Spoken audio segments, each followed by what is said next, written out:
This is getting messy. The recent conversations and all of the new information that we have surrounding Kel'el Ware, the youngster of this Miami Heat team, and head coach Erik Spoelstra, and how it seems like things are unraveling between these two parties. I'm here to break down all of that on this episode of Heat Digest and whether or not this is something they can fix going forward or if the bridges have already burned and Kel'el Ware is now on his way out of Miami. Again, we'll break down all of that, but first, do remember this video is brought to you by Kalshi.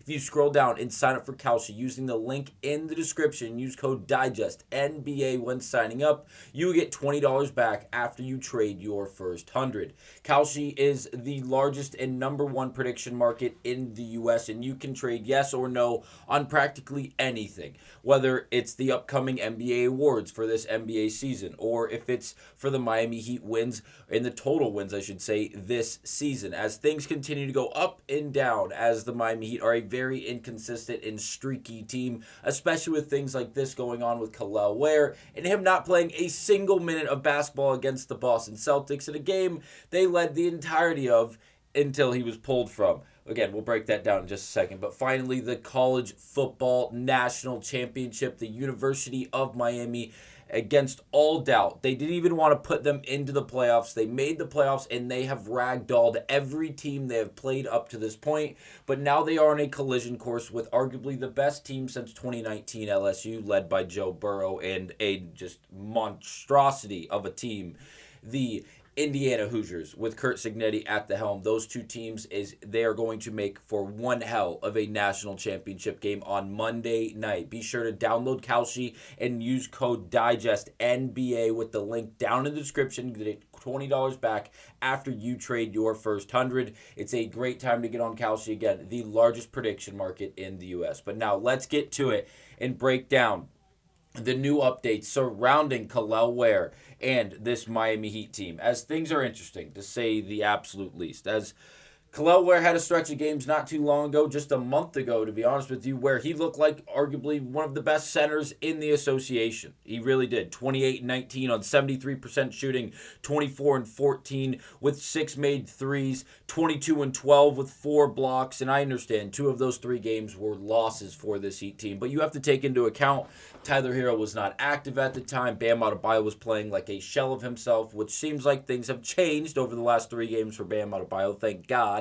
But also, it just wasn't the Heat team we currently see. And also, it wasn't the Heat team that initially started this NBA season in the first 2 weeks or so, where, yes, they didn't have Tyler Hero, but they were scoring 145 points a game. Things, like we mentioned earlier in this video, they are very volatile. They are very inconsistent, and it makes them very fun to watch because you really don't know which version of this Heat team you're going to see. But I'm here to tell you, Kel'el Ware has to be a part of this Heat team, at least as currently constructed, if they want to remain competitive and have that ability to go out there and compete against any team they suit up against that night. So let's give a little bit of context.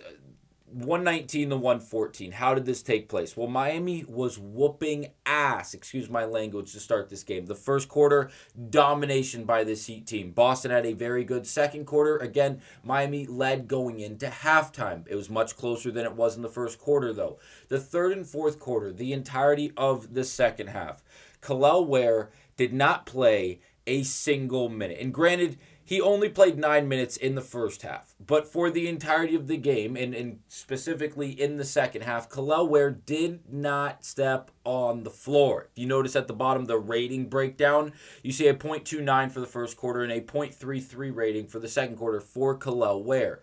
In the third and fourth quarter, there is not even a bar there for this graph or graphic, however you like to address it. They are both at stone cold 0. He did not touch the floor. Now, granted, he played 9 minutes. He gave you 3 points, 5 rebounds, no blocks, no steals, no assists, with a plus-minus of -8. And he shot 1 of 5 from the field, and the 1 make was from three-point land, where 4 of his 5 shots came from. Now, he did have 1 turnover. He had 3 of his 5 rebounds were offensive. That is a massive piece of this. But let's get into the nitty-gritty. Why is this little debacle, or what actually happened? Well, after the game, we got quotes from Erik Spoelstra, which have been broken down on this channel, from Marcel. Please go check it out. He's extremely good at what he does. But these are the response. This was the response from Kel'el Ware, if you will. Quote, honestly, I'm not going to lie. I think it's crazy, but I mean, it's his comments. I've kind of learned to control what you can control. It is what it is. If I didn't play the second half, that was his decision. He felt he needed to make in order to produce. I guess, like he said 8 weeks ago, I would say I had more minutes 8 weeks ago. And that's the end of the quote from Kel'el Ware, basically biting back at head coach Erik Spoelstra after Erik Spoelstra said, well, he didn't play like he did 8 weeks ago. He needs to go out there and perform and play the way he did 8 weeks ago. And Kel'el Ware basically said, "Yeah, those are his decisions. I can only control what I can control.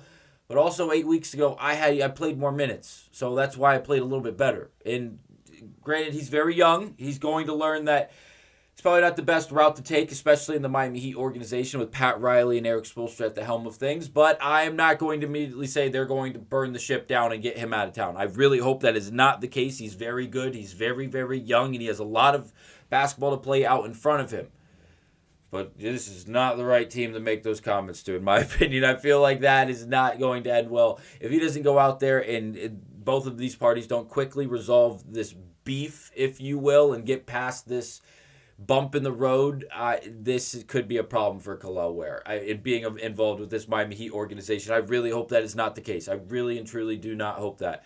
But again, we have seen it in the past with this Heat organization with star players and non-star players. Things do not work out. Things are said, and immediately they're gone. And they have a very, very short fuse for bullshit, and that's just the way things go. Kel'el Ware up to this point in the season is averaging 11.5 points and 10 rebounds and just under 1 steal a game and 1.1 block in 23.9 minutes. Let's call it 24 minutes to round things out. I have his stats per 36 and per 100 possessions. Now, I highlighted the ones in gold for this current season, so we are not getting all messed up. But let's look at it. You see the points this year per 36 minutes. If you don't know what that means, these are stats that take into account the play and the stats produced like these, like the overall game stats that he averages game to game. But again, that's in 23.9, 24 minutes a game per 36 minutes. Kel'el Ware is averaging 17.5 points, almost 2 blocks, a full steal, 1.3 steals, 14.9 total rebounds, 10 of them being defensive. With, where did his points go? I can't see it because it's so tiny. Never mind. Where did he did it? 17 points, just under an assist, 15 rebounds, 1.7 blocks, 1.3 steals. And again, that is per 36 minutes. That's not actually what he's averaging, but those are the stats, how they would equate if he were playing 36 minutes a game. Not too shabby. I know the point production, he's maybe like, well, it's not even 20. He's averaging 15 rebounds a game, guys. Yeah, 15 rebounds a game. Like, that's what you want from your center. And also, the defensive ability. More than 1 steal a game, nearly 2 blocks a game. Those are checking boxes. Granted, got to play 36 minutes to get to those numbers. At least you anticipate he would get to those numbers. If you look at the per 100 possessions, he has an offensive rating of 126 and a defensive rating of 108. Pretty good. Not the greatest, pretty good. If you look at the total rebounds, 19.1, 1 assist, almost 2 steals, over 2 blocks a game. Points, 22.3. This is per 100 possessions. Yes, in the regular season, neither of these categories are selected for the playoffs, but the idea is the same.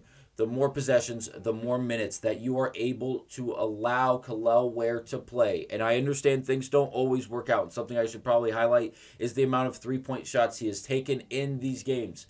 Erik Spoelstra, as we all know, wants to see him dominate down in the painted area. Yes, on pick and pops and on just on fade screens where you just come up and you brush screen off and you quickly pop out. And if you're able to get a 3-point shot, an open look, and good offensive sets, because that's just how things work out, and you're able to take it and knock it down, you're not going to hear any complaints. But do not force a 3-point shot with more than 18, 15, or even 12 seconds on a game clock, or a shot clock, I should say, because you have so many other options. And granted, you are a good 3-point shooter, but you could get yourself a better shot, especially in this Miami Heat offense. Let me know down below your overall thoughts and opinions on not only Spo's comments, but specifically Kel'el Ware's response that we highlighted in this video. And based off the stats we've addressed in this video, do you think it'd be smart for Kel'el Ware to play close to 30 to 35 to 36 minutes a game? And if so, let me know if you would agree. And I'll see you guys on the next episode of Heat Digest.